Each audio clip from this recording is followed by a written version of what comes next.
Hey everyone, welcome back to the YouTube channel God Will Do It For You. My name is Steven and I hope everyone's having a great day so far.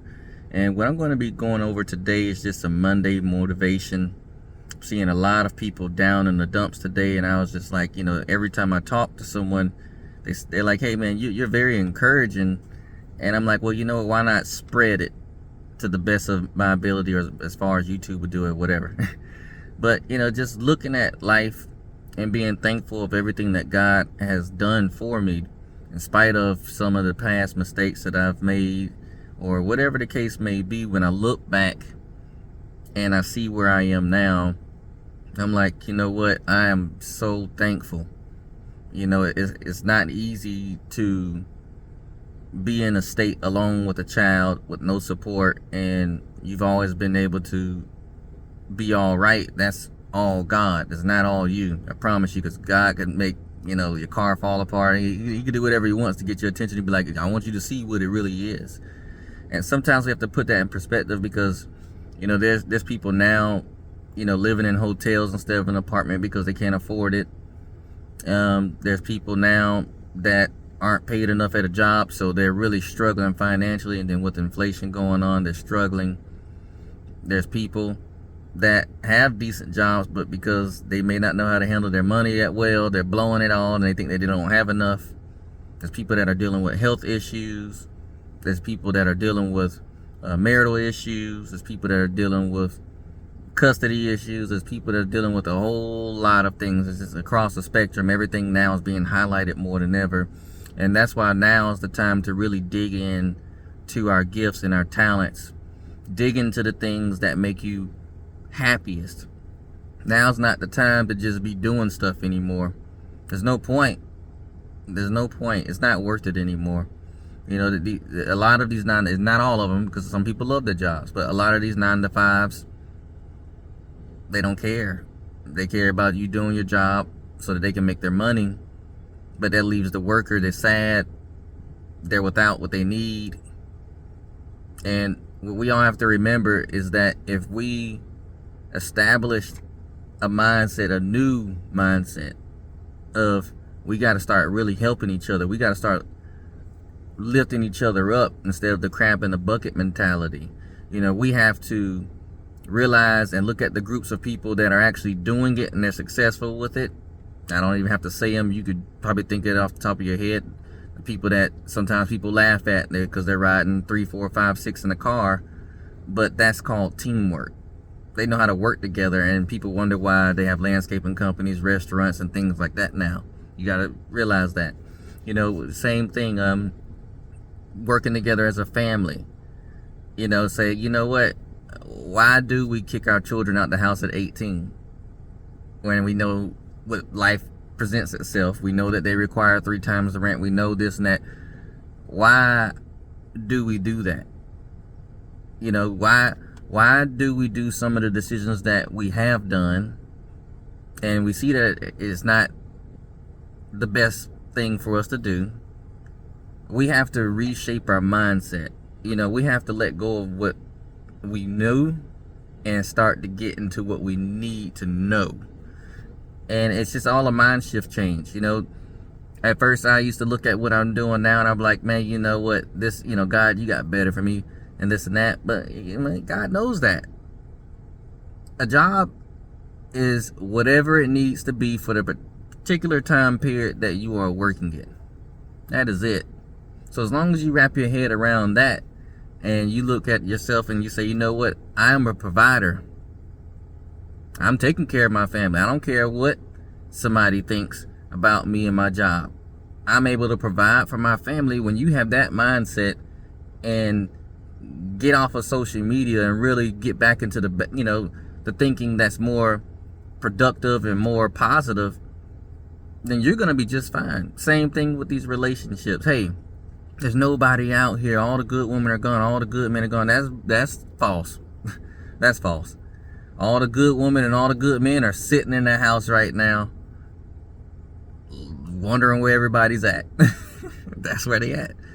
Everybody's like, well, you can find a good woman at a church or a good man at a church. That's not even necessarily true.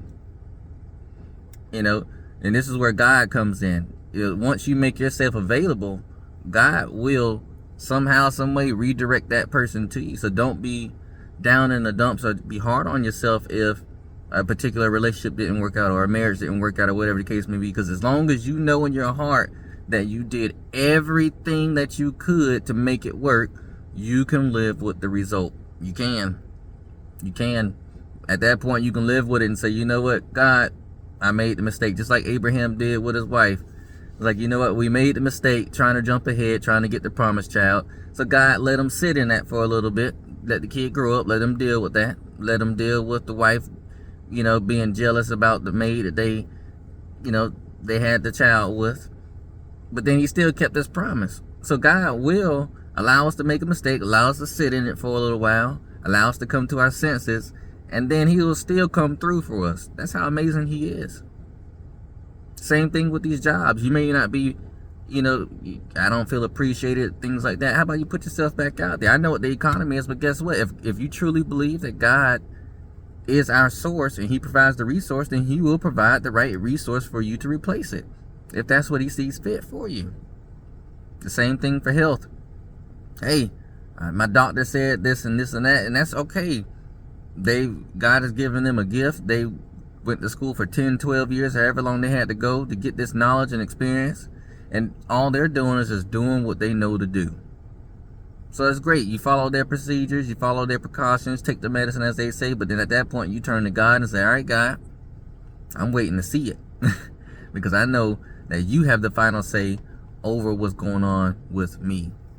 We have to start lifting each other up and start motivating each other and saying, hey, you know what, man, you're smart, or you're smart, and I know that you're going to be somebody, but you got to believe in yourself. You could do whatever you want out here. Don't let nobody put you down and make you think that. Don't let your current circumstances make you feel that way, because I kid you not, my car's not perfect. It does what it needs to do, though, and I'm thankful for that. But guess what? Any person that has devoted themselves to success, they've been at a certain point before they got to where they are now. It wasn't always grits and gravy. It wasn't always light shining rainbows. It wasn't all that. They struggled before they got to where they got to go. A lot of them, they were like, hey, I was broke. I was begging people for money. I had to steal. And then now they're millionaires. And they're able to do so much. Or, hey, you know what? I had cancer. Now I have no cancer. And now I have to take no medications now. They've been through hell and back. Hey, I've been divorced 2 times. I'm not talking about me, but I've been divorced 2 times, but now I have the love of my life. They never gave up. They never allowed the statistics of what online says. I think it said, 20-something, 30-something% chance of failure for the first marriage. Second is like 60-something percent. If we base our mindset on what society thinks and not what we believe in God for, then trust me, we will be set up for failure, and our expectations will be blown every single time. And that's why we don't put our hope in man, we put our hope in God. You never know what process God has you going through that's pruning you for what you're exactly asking for. If you're like, I haven't got a relationship yet, well, you might want to ask God, why haven't I gotten a relationship yet? Why haven't you led somebody to me? It's probably because there's more internal work that needs to be done on you that you think is good. You think you're ready for a serious and committed relationship in today's age, but maybe he has some more work to be done. Or maybe he's working on the person that he has for you, and he's getting them right before he has you guys cross paths. The same thing with the jobs. The same things with your talents. And you're like, God, what am I supposed to do? What is my purpose? What is this and that? Not realizing that you're probably being exposed to the very thing that you're going to be doing. It's the same thing. Like, for me, nobody could have told me with my food business that I'd have a food business and I'm trying to cook food and this and that. I would have laughed just 5 years ago, because I just started 2 years ago. But guess what? The very thing that I wasn't paying attention to was the very thing that I was going to be trying to put forth to build generational wealth for my family. I never knew, because I wasn't paying attention. It wasn't highlighted. I'm trying to tell you, We got to start really tapping into our talents and motivating each other. We have to start believing in what we believe. And if we believe that we are somebody, if you believe that you're somebody, if you're like, I'm not a bum, I know how to work hard, I just don't have the right circumstances or whatever the case may be, then ask God for help. God, help me. What do I need to do so that way I can be the best version of me, the way I can be who you want me to be? Ask him for help. Now, just know what comes with that. Ask him for help. You can ask for help in every aspect of your life. Relationships, health, finances. It does not matter. When we ask God for wisdom and knowledge, the only way he can give that to you is by allowing you to go through some things. So that way you could be a better person. If you're not good with money, he's going to give you a little. He's going to take it. He's going to dwindle that out and make you survive off a little bit, so that way you can realize how much money you were really spending and how much you can really have in your pocket if you weren't doing that. Gosh, that's what God does. We got to start working on self-improvement. Be the best version of you. Start really doing work for God's kingdom. Whatever he's got you called to do, no more excuses. If you're single, devote this time. If you're in a relationship, coupled up, whatever the case may be, make sure you don't lose yourself in that, and still devote yourself to what you believe in. Don't give up on yourself. Don't believe that this is the last stop. Things change every season. One season, the beginning of this year compared to now, things are drastically different. And that's because seasons change, and what worked in one season will not work in the next season. That's just how it is. You have to adjust. And if life is a certain way, then sometimes we have to adjust our mindsets and not be stuck on how things used to be, and say, okay, if this is how it is now, what is the best way for me to go about it now to be successful? That's it. The same thing I tell my son. My son had a test. He was like, Dad, I'm not ready for the test, and this and that. And I was like, buddy, you know how to read, right? And he said, yes. I said, well, all you can do is do the best that you can do. So that's all you have to do. And then at that point, we will see what needs to be done. And that's all that God wants to do. When he's testing you, he wants you to do the best that you can do. And at that point, he'll know where the tweaking is needed. He'll put you in the right circumstances, the right places, the right conditions, this and that. I know some people are like, hey, I'm homeless, I sleep in my car. I'm like, isn't it crazy that he made sure that you had the one thing that could get you out of your situation? A vehicle. You have the mode of transportation, which is the ability to earn income.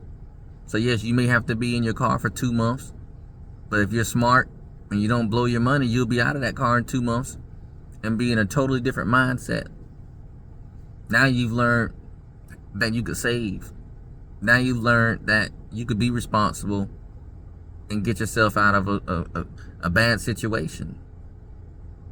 But this is how God uses these circumstances to mold us and to get us to where he wants us to go. I kid you not, I never used to even speak this well. It took molding. It took me practicing speaking. It took me just believing that I could speak better, because I used to stutter a lot. I used to stumble over my words. I used to think too fast. And now I speak very well.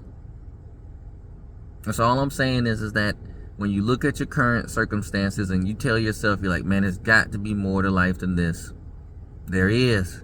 The best is yet to come. If you thought you experienced good, trust me, guys, like, you haven't seen nothing.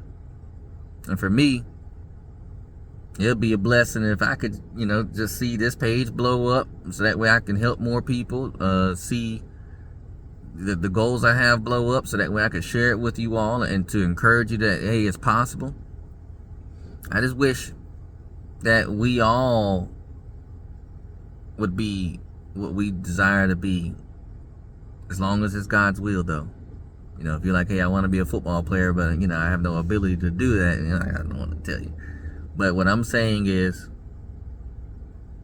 it all takes this mindset to shift. And this is why the enemy comes after your mind, because when the enemy knows that something's about to happen, that's where he attacks. The enemy's gonna try doing all things around you. He's gonna try attacking family. He's gonna try creating situations in your finances, this and that. But when he sees that your faith is solidified in God and that there's nothing more that he could do on the outside, he will try to get in here. That's his last resort.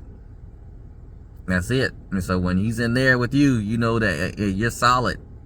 And at that point, you just got to make sure you remember who is always taking care of you and who's gotten you to the point that you are.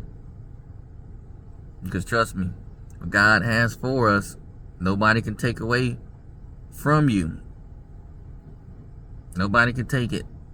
God may withhold it to protect it, which I'm realizing certain things on my end. I'm like, it's been delayed to protect it.